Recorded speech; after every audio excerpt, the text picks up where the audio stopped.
Hello friends, welcome to my channel. මම ඔයාලගේ සාන් bro. අද මම ආවා මලේ පැත්තට. දැන් ඉන්නේ වෙරළයිනේ. අද මම කතා කරමු කියලා හිතුවේ රට ගොඩනගන්නේ කොහොමද? අපි දන්නවා පහුගිය දවස්වල රටට වෙච්ච දේවල්. මම හිතනවා ඒ තිත්ත ඇත්ත කතා කරනවට වඩා හොඳයි අපි රට කොහොමද නැවත ගොඩගන්නේ කියලා කතා කරුවොත් ඉතාමත් හොඳයි කියලා මම හිතනවා. අපේ රටට ලොකු සම්පතක් තමයි ලංකාව ඇවිල්ලා මුහුදෙන් වට වෙලා තියෙන එක. මේකෙන්ම අපිට ලොකු ආදායමක් ගන්න පුළුවන්. මුහුද කියන්නේ ලොකු අద్භූත ඒ වගේම බලන්න ලස්සන භයානක දෙයක්. මේ මුහුදේ ඇවිල්ලා අద్භූත දේවල් ගොඩක් පිරීලා තියෙනවා. ඉතින් අපි මුහුද හරියට උපයෝගී කරගත්තොත් අපිට මේකෙන්ම ඩොලර් රාශියක් අපිට ලංකාවට ගෙන්වා ගන්න පුළුවන්. අනිත් එක තමයි අපි ලංකාව ගොඩ ගන්න. අපි වැඩිපුර ලංකාවට ටුවරිස්ලා ගෙන්වා ගන්න එක. ලංකාව කියන්නේ සුන්දර රටක්, බලන්න බොහෝ තැන් තියෙනවා. ඉතින් අපි වැඩිපුර ටුවරිස්ලා ලංකාවට ගෙන්වා ගත්තා නම් අපිට ලංකාව ඉතාමත් ලේසියෙන් අපිට ගොඩ දාගන්න පුළුවන්. අපේ ලංකාවේ තියෙන ණය ගෙවා ගන්න පුළුවන්. ඒ වගේම අපිට ලංකාව ගොඩ ගන්න තවත් මාර්ගයක් තමයි නිකන් පස් වලට වැහිලා තියෙන සම්පත් ගොඩ ගන්න එක. ඒ කියන්නේ අපි දන්නවා අරාබි රටවල් වල එහෙම පෙට්‍රල් තියෙනවා. ඒ වුණාට ලංකාවේ පෙට්‍රල් වලට වඩා වටින සම්පත් පොළොව යට පස් වලට වැහිලා තියෙන්නේ. කාටවත් ප්‍රයෝජනයක් නැතුව වැහිලා තියෙන්නේ. ඒවා අපි හරි විදියට ගොඩ ගත්තොත් අපිට ඒකෙමුත් අපිට ලංකාව ගොඩ ගන්න පුළුවන්. මං උදාහරණයකට එකක් කියන්නම්. ලංකාවේ ඛනිජ ලවණ ගොඩක් පස් වලට යට වෙලා තියෙනවා.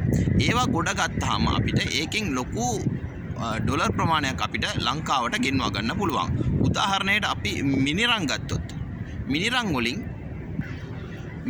වලින් ෆ්ලෝරයිඩ් කියන ඛනිජ ලවණය ගන්නවා. ඒක සාමාන්‍යයෙන් කිලෝ එකක් කෝටි 3කට ආසන්න ප්‍රමාණයකට යනවා. අපි දන්නවා අතීතයේ ලංකාවේ මිනිරන් පතල් 300කටත් වැඩි ප්‍රමාණයක් තිබ්බා. දැනට ලංකාවේ මිනිරන් පතල් තියන්නේ 1 2 3ක් විතර තමයි. අපිට ගණන් කරන්න පුළුවන් තරමට තමයි මිනිරන් පතල් ලංකාවේ දැනට තියෙන්නේ. ඒවා අපි හරි විදියට ගොඩ ගත්තොත්, අපි ඒවා හරි විදියට උපයෝගී කරගත්තොත් අපිට ලංකාව ඉතාමත් පහසුවෙන් ගොඩ ගන්න පුළුවන්. ඒ වගේම අපි රට ගොඩ යන්න නම් අපේ රටෙන් තුරන් කරන්න ඕන දේවල් තියෙනවා. ඒ කියන්නේ අපි වළක්වා ගත යුතු දේවල්. ඒකේ ලොකුම තැනට තියෙන්නේ මොකද්ද දන්නවද? අල්ලස් ගැනීම. මේ අල්ලස් වලට තවත් නමක් තියෙනවා, කොමිස් ගහනවා. සාමාන්‍යයෙන් සිවිල් ජනතාව භාවිතා කරන්නේ ජරාව ගන්නවා. මේ වගේ දේවල් තමයි අපි ලංකාවෙන් නැති කරලා දාන්න ඕන දේවල්. සාමාන්‍ය පුද්ගලයෙක් වැඩක් කරන්න බැස්සාම ඒ වැඩේ කරන්න සාමාන්‍යයෙන් නිලධාරිවරුන් 4-5 දෙනෙක්ගෙන් අස්සම් ගන්න වෙනවා.